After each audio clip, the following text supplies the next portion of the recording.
이번 강의는 우리가 흔히 라디오에서 접해본 경험이 있는 교통방송이 됩니다. 이번 강의에서 교통방송의 기본 구조를 공부해보려 하는데요. 교통방송의 경우 기본 구조만 확실히 공부해 두신다면 쉽게 답을 찾을 수 있는 유형이 됩니다. 교통방송은 report, 즉 라디오 또는 TV 방송 중 하나로 주로 사고나 날씨 등의 요인으로 인해서 도로가 막히거나 통제되는 상황에 대한 내용이 되겠습니다. 우선 서론에서 청자가 시청자인지 청취자인지에 대한 정보가 인사말과 함께 등장하고, 이어지는 문장에 진행자 이름과 방송 정보가 제시가 됩니다.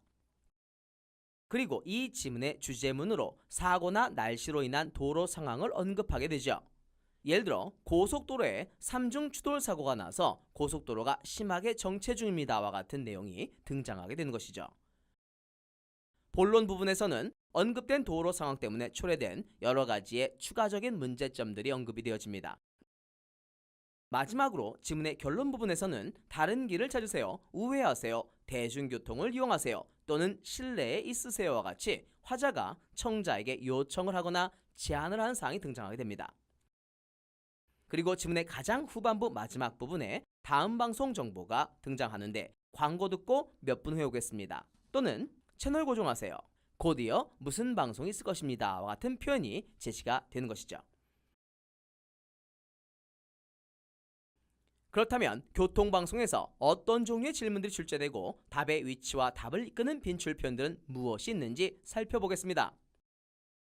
먼저 방송의 종류를 묻는 문제가 등장하는데, 지문의 도입부에서 진행자와 방송명이 제시되는 문장이나 교통 상황을 언급하는 주제문에서 답을 찾을 수 있습니다.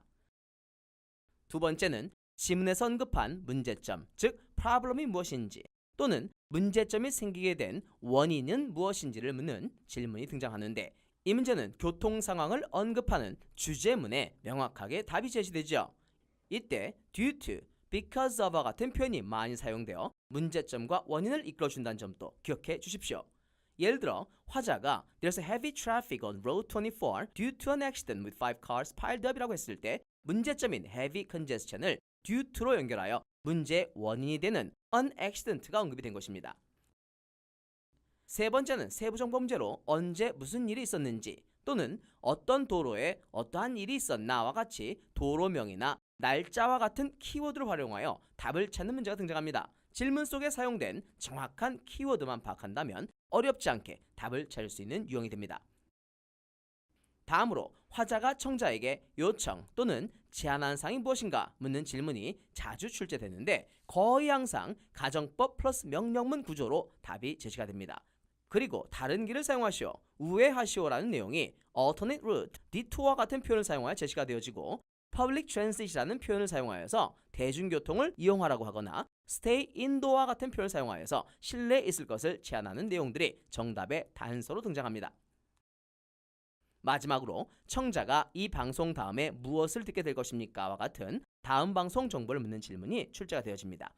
이러한 문제의 경우 지문의 가장 마지막 문장에 now, tonight, let와 같은 시점 또는 제한 표현과 함께 will be back, stay tuned과 같은 표현들이 답을 이끌어 주게 됩니다.